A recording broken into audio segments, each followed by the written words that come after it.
We're going to do an in-cabin filter replacement. Before I did it, I want to just go over a couple things with my 2005 G35. This G35 is dyno tuned. It's got 37 wheel horsepower gain, 45 wheel torque.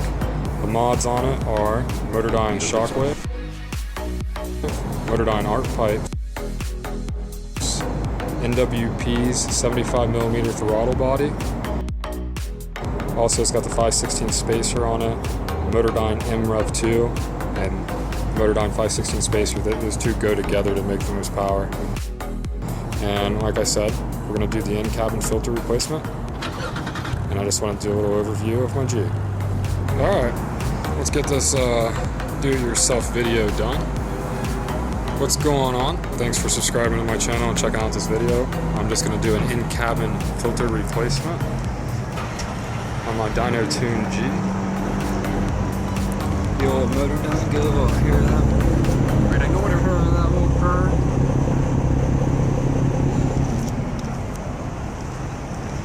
As we can see on the inside. Now to do the in-cabin filter replacement, as you can see, I've done a lot of things in here. Radar detector, jammer, installed a double DIN myself. So in here is where we're going to find the in-cabin filter. Alright, here's my uprev cord if I ever need to do any kind of data logging or also see what's wrong with the motor if I get a code, which doesn't happen very often. This car is very reliable. Okay. To get to the in-cabin filter, first things first is we have to remove this trim right here. As you can see, this has my amp wire that runs in it. Area that you might run into. And it's at the very back piece of this trim, there's a hook.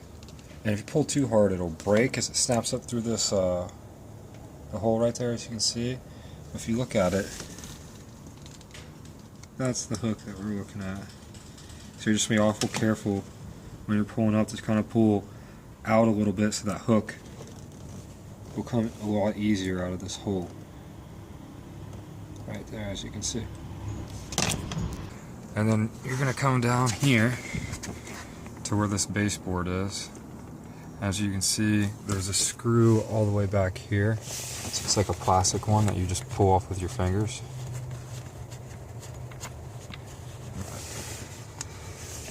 Then once you pull that off, I just use a little pry tool like this to go ahead and pry this back. Okay, after prying with this little pry bar a little bit, I found it easier if you took this the rubber trim and you move it back. Because when you move it back, you're able to see where these actual clips are that you need to get.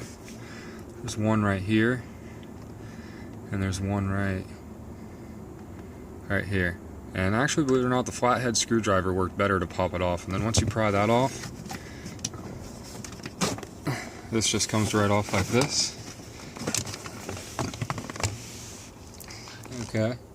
The next thing we want to do here is, this will have a clip right up here. You're just going to pull down on it. See that clip? And then you just pull down over here. There's another clip. And that's my radar detector cord that I wired from the front hanging down, so you won't have you won't have a cord like that up here. That's this. Okay. And then the next thing we're going to do, so this screw is missing. I'll have to put that back in there then. I must have... That was the one you're supposed to take out, but maybe when I did this, I think I did it like 5 years ago, I put the cabin filter in, so maybe I forgot to take that one out. Oh well, and that looks like that came off of this down here. So probably put that back on. Alright. Give you a better look at these anyway, so you can see what the sides of these look like. There's...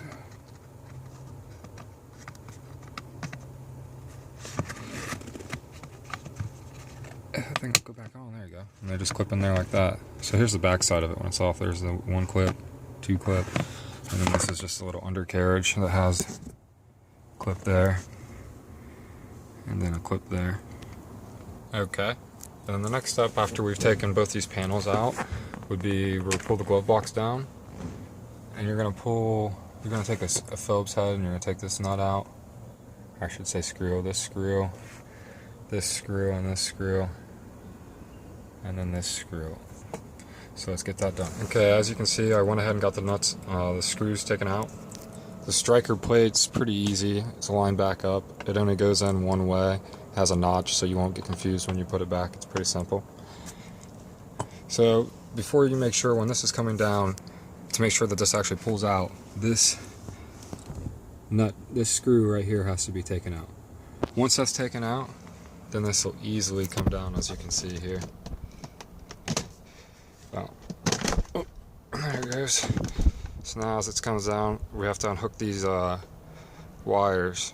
So we're gonna unhook right here, this one, and then unhook this one. Okay, as you can see right here is where the in-cabin filter is. This is the actual unit. The air blows down. So to get this filter out, all you do is you're going to pull back on this, and don't pull back over here, you actually slide this out like that. And that's how you get into here. And as you can see, these notches here on the back of this, see these little notches? You see how the filter falls down? It's these little notches on the back actually hold it up in place. So let's lay this down.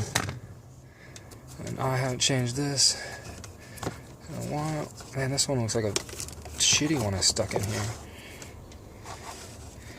I did. Oh, wow.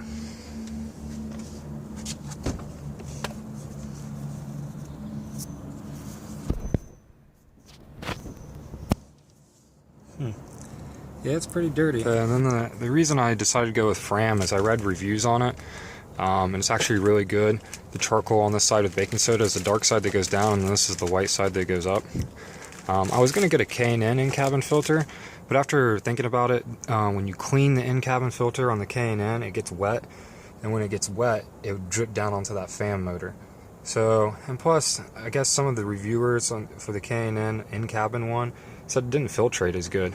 And after looking at this one, like if you hold this up to the sunlight, like you can't see through it. Like with the K&N they were showing online, you could actually see through it. So that's why people, you know, weren't giving it these stellar reviews. So if we look here, you can see the difference. The new with the old, and the old is just like, yeah, lint. It looks really dirty actually. But I haven't changed it in 5 years, so damn. But yeah, it's been a little close to 5 years. I just forgot about it. Okay, all right, well, let's show the install of this. Okay, after examining this filter, it's definitely a lot more thicker and it fits perfect, but these little foam things need to be set on the outside of it. They're just double-sided tape. Once you get those on there, it fits in there perfectly snug. And remember, the airflow actually, the air has it going down because the air is getting sucked down through it and pushed out through the cabin. So this back side again is the charcoal side with baking soda. So you want that side is the side you're breathing. This is the outside air is here. Alright, let's put that in there. Now here it is once it's installed. As you can see, when I put those foam inserts, this filter is no longer loose in there. It fits in there perfectly snug. So even though it's designed for these little clips, once you actually put this in here, those little clips hold up the filter. Once you put those foam inserts in there, the filter holds itself. Completely perfect. It fits so now we're just going to install this back in place. And all you do is you see this slot back here, it just slides in. I can get it to slide without taking this freaking cord with it. Okay, there we go. And then all we're going to do is just plug this right back in place. So you hear it clip. Just as so. Okay, now after we've slid the door back on, all we'll do is hook this light back up as you lift up on this box. And this box has this tab right here. And that's how it slides in. There really is only one tab right here that holds it, and then these screws will all hold it in place. So let's go ahead and do that now. Okay, and as you can see here, we have the screws back installed, screws on the striker plate.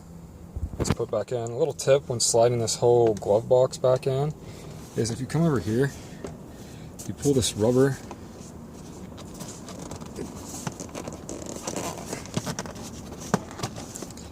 pull it, there you go. Pull the rubber seal back a little bit, and when you pull that back, it allows this box to slide up there much easier. Then after you slide it up there, then you can push this back on and it grips down on because there's a ledge for it. Okay. And that would be the in-cabin microfilter replacement is complete. I think it says replace every 15,000 miles or 1 year. I definitely went 5 years and it wasn't that bad. I should have done it a lot sooner, but that'll work out.